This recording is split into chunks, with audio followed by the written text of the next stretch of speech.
Okay, we are still talking about costs of quality, and we're going to look now at financial and non-financial measures of how we can come up with the cost of quality.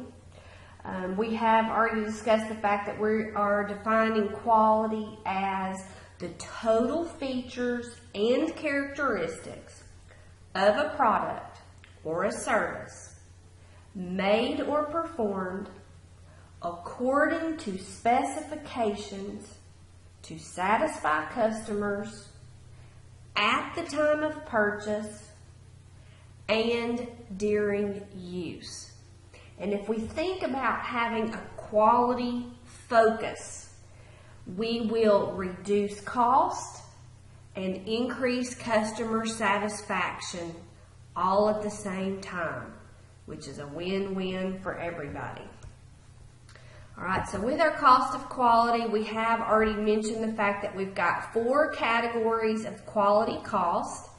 We saw that we have prevention costs. These are things that we incur, costs and expenses, in advance so that we do not produce any items that do not conform to specifications. Okay, so in other words, we are spending money in advance so that we do not waste money on things such as direct materials and direct labor, etc., etc. This is well in advance. We are being proactive, not reactive, when we spend in this particular category. All right, so prevention costs. Many times we can spend a lot of money in the prevention cost category so that we do not incur a lot of costs and expenses later in one of the other 4 categories. Some examples of prevention cost are things such as design engineering, okay, designing that product. We've talked already in a past chapter about value engineering and locked-in cost. Okay, so a lot of time and energy goes into making sure we get it right. Process engineering, how the process is going to work. Companies go as far as to evaluate their suppliers in advance. I have already mentioned to you guys that friend of mine that has worked at companies such as Aztec, Volkswagen, and now Vocker in the procurement and purchasing department. And she assures me that well in advance they are evaluating their suppliers as far as quality, pricing, delivery, all of those kinds of things in advance so that once they select the particular supplier, they know they can count on them for those quality inputs in a timely manner, etc. Because if they can't count on those suppliers, it's going to mess everything up, right? So we've got to be able to count on those suppliers in our supply chain. Prevention costs also include preventative equipment maintenance, quality training, and even testing of the new materials that we're likely to use. All right, so think of how those things, doing them right in the beginning, are going to help us save in these other 3 categories. Appraisal cost, cost incurred to detect which of the individual units of products do not conform to specifications. Internal failure costs, cost incurred on defective products before they are shipped to customer. And lastly, those external failure costs, which can cost us more than just money. We can have some very unhappy customers if the product or service makes it all the way to them and fails. Okay, above and beyond freight and warranties and repairs and all that, we could also lose that customer's faith in us, and also those customers can complain to their friends and family. We all know about how things work on social media, right? So here's that list again that we've already seen of some examples of the kinds of costs that can be incurred by a company in these 4 distinct categories. We have already seen spoilage, rework, and scrap mentioned back in chapter 17 and 18. We're now going to go through a 7-step ABC costing approach of how to determine our cost of quality. I know you guys can read, go back through those 7 steps. And we are going to look at the example from the textbook. Now, you guys know how to do ABC costing, so we're not going to spend a lot of time going through and breaking down these actual numbers that have been utilized in our particular example. But I do want to highlight here about opportunity cost. Opportunity cost can also be looked at in our cost of quality. So we're not just looking at those 4 distinct categories of cost that we just mentioned, but we also need to consider opportunity cost. Just like we did in one of our prior chapters, opportunity cost, we know that they're not recorded in the financial accounting system. However, cost of quality is definitely affected by opportunity cost. As a matter of fact, a significant component of cost of quality is the opportunity cost, because we need to look forward. We, due to poor quality, could lose sales, lose, therefore, contribution margin. We could lose production. We could have to lower future prices due to poor design and poor conformance quality. Okay, so opportunity costs need to be considered. In our particular example in the textbook, the 15th edition, Photon, our company, their market research department has gone and estimated that due to the fact that they have design and conformance quality issues, that they're going to actually lose sales. They are not going to be able to sell 2,000 of their copy machines due to this poor design and poor conformance quality, and therefore they are going to lose contribution margin and operating income from the lack of 2,000 units sales to the tune of $12 million. Okay, so always consider opportunity cost. If you're going to be helping to develop the cost of quality reports, don't forget this particular category, because it could be a huge number. All right, so we're looking at foregone contribution margin and, of course, the resulting income due to the fact that we could lose sales due to poor quality. We could lose production. We could have to lower our prices in order to sell items that we have already produced that are not conforming to what customers want. Again, these are not recorded in the financial accounting system, so it's going to have to be something that gets gathered and estimated by the accounting staff and most likely the marketing or sales department. All right, so let's take a look here at the result of our 7-step process for coming up with our cost of quality. Step 1, we identify the chosen cost object that we are going to be evaluating its cost of quality. And in this particular one, we are going to be evaluating the quality of Photon's copy machine. Okay? And we're going to calculate the total cost of quality for the 20,000 machines that were made and sold in the year of 2013.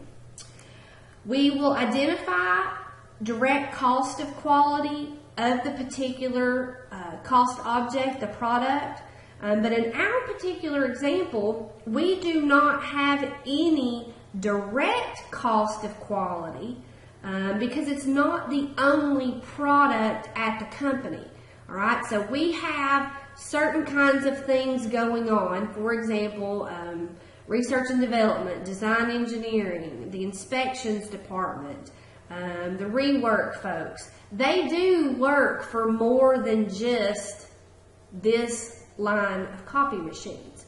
Okay, so their costs are therefore going to be pulled and then divvied up via some type of cost allocation rate to the different product lines. All right, so we're looking for just the copy machine's fair share of the cost of quality in those four respective categories. All right, so we are going to move to step 3, and we're going to select the activities and the cost allocation bases to use for allocating those indirect costs to the product. All right, so if you'll take a look here, we've got the prevention cost, we've got the appraisal cost, we've got internal failure cost, and we have external failure cost. Notice that we also have down here opportunity cost, that 5th area. These are our 4 distinct categories. This one is our extra that we don't need to forget about. All right, so let's just take a peek at a few of them. We've got the design engineering. The rate that we are going to use to allocate is going to be $80 per hour. Again, how have they done this? Using that activity-based costing approach, they have totaled up the design engineering dollars for the year, and they have divided it by the total number of hours for the year, and they are allocating X number of hours of that total hours to this particular product, the copy machines. All right, so out of their total hours for the year, 40,000 hours are allotted for our copy machine at the rate that was calculated, which resulted in $80 per hour. If we multiply that out, you guys can see it's $3.2 million in design engineering. We would do that for each one of these areas. We've got the process engineering, we've got our inspection cost, we've got rework, we've got customer support, transportation back and forth. Okay, so if we're having to bring the product back from the customer, repair it, or replace it with something else, there is a lot of cost that can go into bringing a product back just in freight cost. Warranty repair, maybe we're having to send technicians to repair them, or possibly bringing them back in-house and doing something. But either way, all of these kinds of things are being tracked, and we're coming up with some type of allocation rate. Notice that they're all per hour with the exception of the transportation cost, and it's showing us per load. And apparently there were 3,000 loads for this particular copy machine. All right, so we would extend all of those out. Notice that we've got $5.9 million in prevention cost, $9.6 in appraisal cost, $10 million in rework, and then $14,520 in external failure costs, for a total cost of quality of $40,020,000. But we don't need to forget about opportunity cost. The opportunity cost is estimated foregone contribution margin and income on lost sales. That's the 2,000 units at their contribution margin per unit. $12 million expected to be lost due to the fact that our product was not up to par. Now, what has gone on to fill in column G is we have taken our numbers and then broken them down as a percentage of total revenues. Okay, so in other words, we're doing, in a way, a vertical analysis of our cost of quality. How much, in a percentage format, of our revenues have been spent on cost of quality in these respective areas.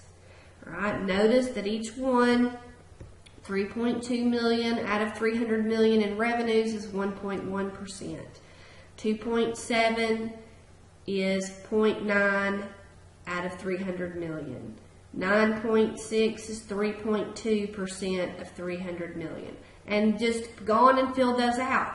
But notice when we sum these up, all right, our prevention, appraisal, internal failure, and external failure costs totaled is 13.3% of revenues. And if you go and look at opportunity cost, it's 4%. If we add all of that up, we are looking at 17.3%.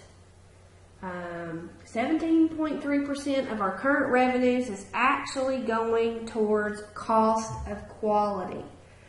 Quality cost, many times, including opportunity cost of lost sales because of poor quality, can be as much as 10 to 20% of sales revenues of many organizations. So 10 to 20% is something that we're used to seeing.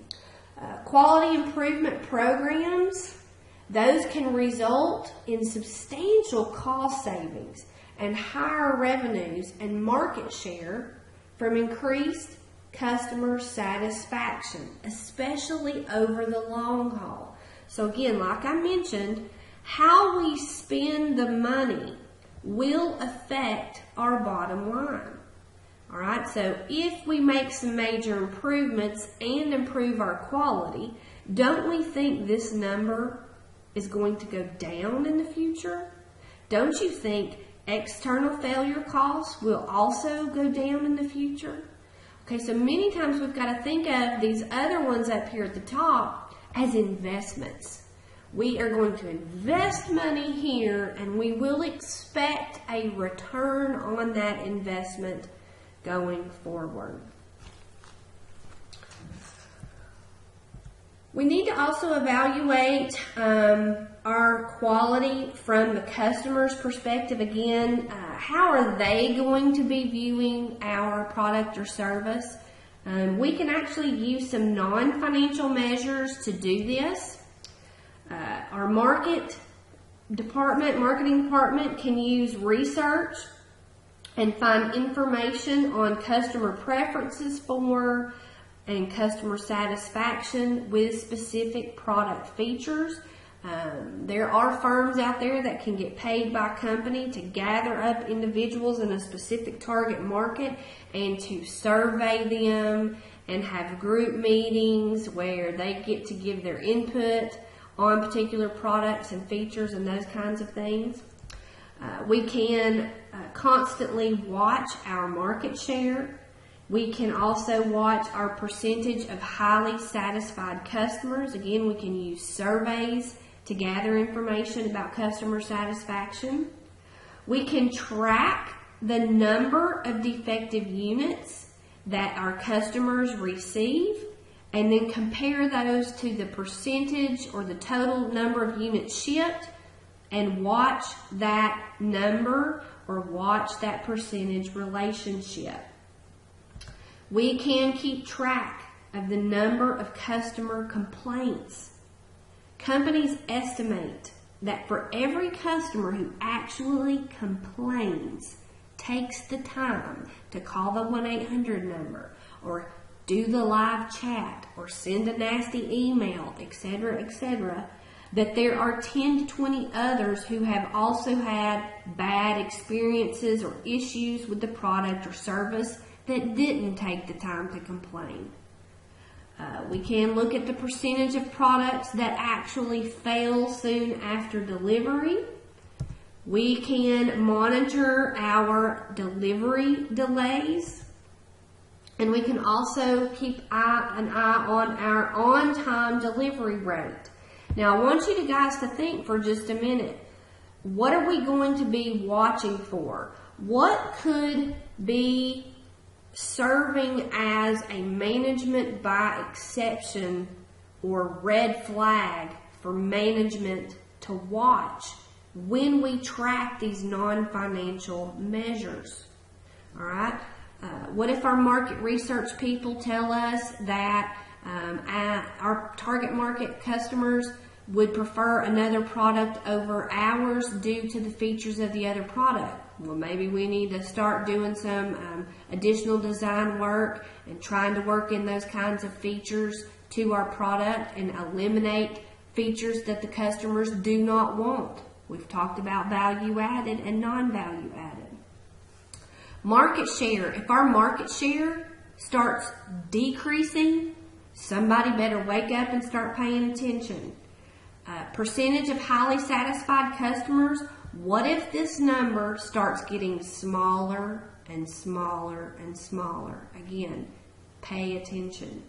Number of defective units shipped, or the percentage of defective units shipped as compared to the total number of units shipped. If that number starts going up, bells and whistles better start going off. Something is wrong somewhere in our process, somewhere with our materials. Maybe it's our staff members on the line need some additional training. Maybe we've got problems with our machinery and equipment. What is going on to cause these defective units? Track that number and pay attention. Number of customer complaints. That number starts going up. You better figure out what's going on. Again, number of products that fail soon after delivery. If there's an increase there, it's another red flag. Average delivery delays. Customers, especially in this day and age, do not have patience. Everybody wants it yesterday.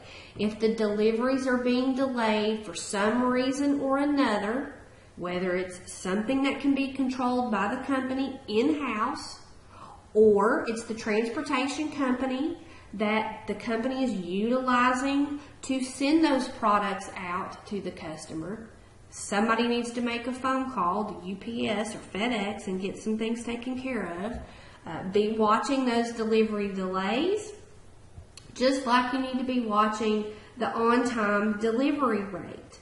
Again, these are things that can be tracked. Many times they can be tracked very easily by the type of accounting information system that is used, and also the types of systems that carriers use that companies can have access to. Surely by now many of you guys have ordered something online and have been emailed a tracking number. I can assure you that there's a database that information can be downloaded from UPS, FedEx, Averitt Express, whoever, that the companies can go in and evaluate that information. All right, so management needs to monitor these numbers and look for improving them. And then if they happen to notice anything that's getting worse or deteriorating over time, that it needs to draw their attention to that. Because we know higher customer satisfaction will lead to increased revenues and therefore increased income. If we have lower customer satisfaction, we're going to have the fact that our future revenues and things are going to go down. Many times, the lower customer satisfaction is indicative of external failure cost, and we know that these external failure costs will have a huge impact on us in more ways than just the internal cost that we can come up with. All right, so the external failure cost, like customer support, transportation, and warranty repair, those are bad. But add that to opportunity cost due to the customer's dissatisfaction can have a major impact on us, not just in the current period, but in future periods, especially with social media being something that is utilized quite often when people are dissatisfied with a product or service.